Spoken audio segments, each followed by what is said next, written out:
Bismillahirrahmanirrahim. Alhamdulillah, wassalatu wassalamu ala rasulillah wa alihi wa sahbihi wa man wala. Saudara-saudaraku, dalam Islam kita diajarkan untuk tidak mudah menyebarkan setiap berita yang kita dengar tanpa kita cek terlebih dahulu kebenarannya. Allah Subhanahu wa taala berfirman, "Ya ayyuhalladzina amanu in ja'akum fasiqun binaba'in fatabayyanu an tusibu qauman bijahalatin fatusbihu ala ma fa'altum nadimin." Wahai orang-orang yang beriman, jika datang kepada kalian seorang yang membawa berita, maka telitilah kebenarannya agar kalian tidak mencelakakan suatu kaum karena kebodohan lalu kalian menyesal. Dan Allah Subhanahu wa taala berfirman, "Wala yajrimannakum syana'anu qaumin 'ala alla ta'dilu, i'dilu huwa aqrabu littaqwa." Janganlah kebencian kalian terhadap suatu kaum membuat kalian tidak berlaku adil karena itu lebih dekat kepada takwa. Rasulullah SAW bersabda, cukuplah seseorang dikatakan berdosa ketika dia menceritakan semua yang dia dengar. Dan Nabi dalam hadis yang lain mengatakan, cukuplah seseorang dianggap berdusta ketika dia menyampaikan semua yang dia dengar. Ini klarifikasi saya kepada seluruh kaum muslimin muslimat yang berada di Indonesia dan di wilayah-wilayah lainnya. Saya Syekh Ahmad Al-Misri berangkat ke Mesir pada tanggal 15 Maret 2026 dan saya tiba di Mesir tanggal 16 Maret 2026 karena mendampingi ibunda yang sedang sakit dan menjalani operasi pada tanggal 17 Maret 2026.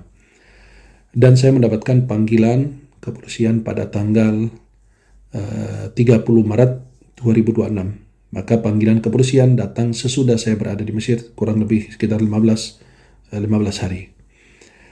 Dan saya mengucapkan terima kasih kepada Baraskrim, khususnya para penyidik yang memberikan kesempatan menyampaikan kesaksian saya secara online. Dan Alhamdulillah, saya panggilan kepolisian ini sebagai saksi, bukan sebagai tersangka, sebagaimana bayangkan atau disebarkan atau sebarluaskan oleh banyak orang. Yang kedua, tuduhan terhadap pelecehan kepada santri itu tidak benar adanya.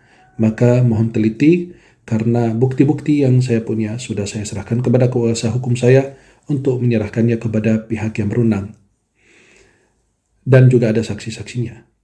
Yang terakhir, tuduhan fitnah yang sangat kejam, yang sangat melukai hati saya dan setiap orang muslim adalah fitnah terhadap Rasulullah Muhammad sallallahu alaihi wasallam melakukan pelecehan kepada Sayyidina Ali bin Abi Thalib karramallahu wajhahu radhiyallahu an, na'udzubillah min zalik. Dan Imam Asy-Syafi'i rahimahullahu taala radhiyallahu an, bahwasannya beliau kalau masih ada di zaman sekarang bisa ikut menonton video yang tidak senonoh. Itu adalah dusta dan fitnah yang sangat kejam yang melukai hati kita sebagai muslim. Dan saya minta kepada ustadz yang menyebarkan informasi tersebut atau fitnah atau tuduhan tersebut mendatangkan walaupun satu video. Saya berfatwa dengan demikian. Demi Allah, saya tidak pernah berfatwa dengan hal demikian dan ini adalah fitnah yang sangat kejam yang disebarluaskan di banyak medsos. Dan banyak mengatakan bahwasannya mereka mengenal diri saya, mereka mengetahui karakter saya dan lain sebagainya. Orang-orang tersebut tidak pernah berjumpa dengan saya, bertemu saya, sekalipun berkomunikasi lewat WA juga tidak pernah. Dan disayangkan banyak dai-dai yang menyebarluaskan fitnah-fitnah tersebut tanpa tabayun kepada saya, padahal nomor kontak saya ada sama mereka. Maka para jemaah yang dimuliakan Allah Subhanahu wa taala, seluruh kaum muslimin dan muslimat, kita harus berhati-hati ketika kita menyampaikan suatu informasi.